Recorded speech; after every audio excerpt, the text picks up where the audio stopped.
नमस्कार मित्रांनो, तुमच्या घरामध्ये 65 वर्षे वरील वृद्ध असेल तर त्यांच्यासाठी एक खूप मोठी आनंदाची बातमी आलेली आहे समोर. दर महिने त्यांना 1500 रुपये त्यांच्या खात्यामध्ये जमा होणार आहे. ही जी गोष्ट आहे ही 100% खरी गोष्ट आहे. आणि ह्या योजनेसाठी कोणते कागदपत्र लागणार आहे आणि कोणाला ह्या योजनेचा लाभ मिळणार आहे, सर्व माहिती सविस्तर आपण समजून घेऊया. त्या अगोदर मराठी या चॅनलला सबस्क्राईब करून ठेवा आणि तुमचे काही प्रश्न असेल कमेंट बॉक्समध्ये कमेंट करून विचारू शकता. महाराष्ट्र शासनाने श्रवणबाळ सेवा राज्य निवृत्ती वेतन योजनेची ही अनेक गरजू आणि निराधार वर्गांसाठी एक मोठा आधार ठरलेला आहे. पण अजूनही अनेक लोकांना या योजनेची पूर्ण माहिती अजून मिळालेली नाही आहे. काही जण चुकीची माहिती भरतात तर काही जण खोट्या अर्ज करत असताना या योजनेचा लाभमधून ते वंचित राहत आहे आणि त्यांचं जे फॉर्म आहे ते रिजेक्ट होत आहे. तर या व्हिडिओच्या माध्यमातून तुम्हाला परफेक्ट अचूक माहिती तुमच्यापर्यंत पोहोचेल आणि ह्या योजनेचा लाभ मिळू शकतात. याचबरोबर कोणते कागदपत्र लागणार आहे, अर्ज कसा करायचा आहे आणि सविस्तर सर्व माहिती तुम्हाला या व्हिडिओच्या माध्यमाने मिळणार आहे. म्हणूनच कुठेही व्हिडिओ स्किप करू नका आणि व्हिडिओ एंडपर्यंत बघा. या योजनेमध्ये कोणत्या लाभार्थींना या योजनेचा लाभ मिळणार आहे ते समजून घेऊया.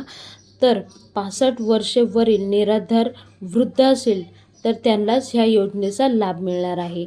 ज्या नियमित उत्पन्नाचा आधार नसावा, तर 65 वर्षावरील जे वृद्ध असेल त्यांना ह्या योजनेचा लाभ मिळणार आहे. त्यांचे कोणत्याही प्रकारचं त्यांच्याकडे उत्पन्नाचा आधार नसावा. तशाच जे वृद्ध आहे त्यांनाच ह्या योजनेचा लाभ मिळणार आहे.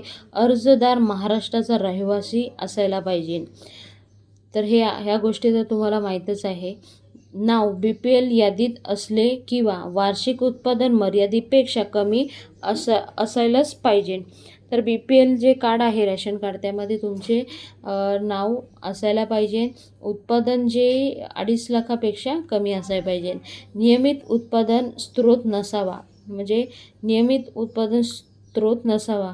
कोणत्याही गोष्टीचं उत्पादन होत आहे तसं तुमच्याकडे नसावा. पात्र लाभार्थींना दर महिने 1500 रुपये पेन्शन दिली जाणार आहे. तर जे पात्र आहे ह्या गोष्टी जे सांगितलं तुम्हाला ह्या नियमात बसत असेल तर तशा वृद्धांना दर महिने 1500 रुपये पेन्शन स्वरूपी दिले जाणार आहे. आता आवश्यक कागदपत्र आपण पाहूया. तर सर्वात अगोदर आधार कार्ड पाहिजे, रहिवासीचा दाखला पाहिजे, उत्पादन प्रमाणपत्र पाहिजे, वयाचा दाखला किंवा जन्माचा दाखला पाहिजे, रेशन कार्ड, BPL कार्ड पाहिजे, बँक पासबुक पाहिजे, पासपोर्ट साईजचे फोटो, मोबाईल नंबर, अर्ज फॉर्म या गोष्टी पाहिजे. तुम्हाला सविस्तर माहिती अजूनही हवी असेल तर आपला व्हिडिओ पॉज करून तुम्ही व्यवस्थितपणे समजून घेऊ शकतात. अर्ज कसा करायचा, तर अर्ज ऑनलाईन करायचा आहे.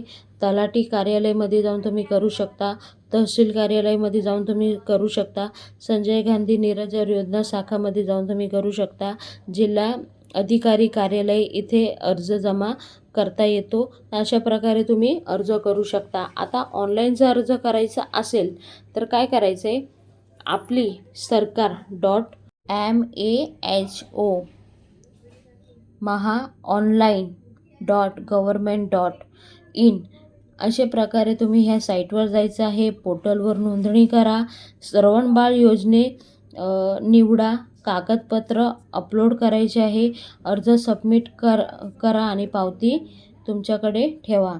अधिकृत माहितीसाठी तुम्हाला sjsa.maharashtra.government.in या साईटवर जाऊन तुम्हाला अधिकृत माहिती मिळणार आहे. तर आजचा व्हिडिओ खूप महत्त्वाचा असल्यामुळे जास्तीत जास्त पुढे शेअर करा आणि 65 वर्षेवरती जे वृद्ध आहे ज्यांचे कोणत्याही प्रकारचे इन्कम नसेल तर तशांना हा व्हिडिओ पोचवा आणि त्यांच्यापर्यंत माहिती सांगा आणि तशा वर्गांना ह्या योजनेचा नक्कीच लाभ घेण्यात प्रोत्साहन द्या. तर तुम्हाला आजचा व्हिडिओ कसा वाटला जरूर कमेंट बॉक्समध्ये कमेंट करून सांगा आणि काही प्रश्न असेल तर विचारू शकता. पुन्हा भेटूया नवीन व्हिडिओ सांगते. तोपर्यंत बाय बाय, थँक्यू, जय हिंद.